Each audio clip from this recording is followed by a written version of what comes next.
solve. The square root of 2x equals the square root of x plus 1 plus 1. Now, when we have two radical expressions, what we need to do is isolate one of them, and we already have, and then square both sides. So we'll take this expression and square it, and then put parentheses around the entire right-hand side and square it.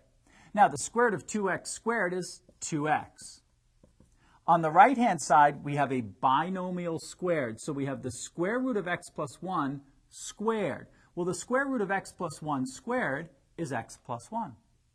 Then we have twice the product here, so that would be 2 times 1, which is 2, times the square root of x plus 1, plus the second term squared. 1 squared is 1. We still have a radical expression, and we want to isolate that. So to do that, we need to subtract the x from each side, and then this is 1 plus 1, which is 2, so we need to subtract 2 from both sides. 2x minus x is x. There's no constant here from which we'll subtract 2, so that would be x minus 2. That's equal to 2 times the square root of x plus 1. Now we square both sides again. So we have the quantity x minus 2 squared and the quantity 2 times the square root of x plus 1 squared. On the left-hand side, it's a binomial squared. That becomes the first term squared, x squared, minus twice the product of the two terms, 2 times 2x, then plus the second term squared, 2 squared. This is equal to, now the 2 gets squared, so that's 4. The square root of x plus 1 squared is just x plus 1. Simplifying on each side, x squared remains as is. 2 times 2 is minus 4 times x. 2 squared is 4, so plus 4. On the right-hand side, we distribute the 4, giving us the result 4x plus 4.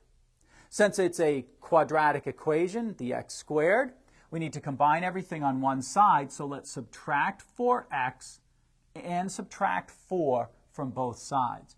So that would be x squared minus 4x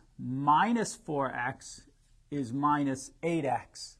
4 minus the 4 is 0. And of course, on the right-hand side, we subtract 4x and 4, so we get 0. Now, we factor the left-hand side, x times x minus 8, and that's equal to 0. And now we use the zero factor property to say x equals 0 or x minus 8 equals 0. This equation is already solved, but let me bring it down one line.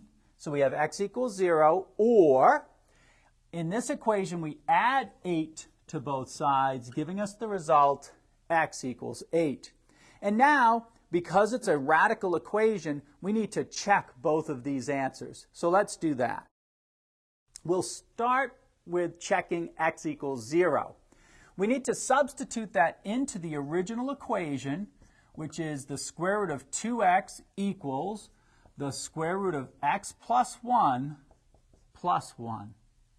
Substituting in 0, we have the square root of 2 times 0 equals question mark, the square root of 0 plus 1 plus 1. 2 times 0 is 0. The square root of 0 is 0. And we want to know, does that equal, on the right-hand side, 0 plus 1 is 1. The square root of 1 is 1. Plus 1 is actually equal to 2. So 0 does not equal 2. Therefore, it's, of course, false. And that tells us that x equals 0 does not check. We also need to check x equals 8. Substituting that in, we have the square root of 2 times 8 equals question mark, the square root of 8 plus 1 plus 1. On the left-hand side, 2 times 8 is 16. The square root of 16 is 4. 8 plus 1 is 9. The square root of 9 is 3. And of course, 4 does equal 3 plus 1. Therefore, the answer x equals 8 checks. Now, since 0 did not check, the only solution is 8.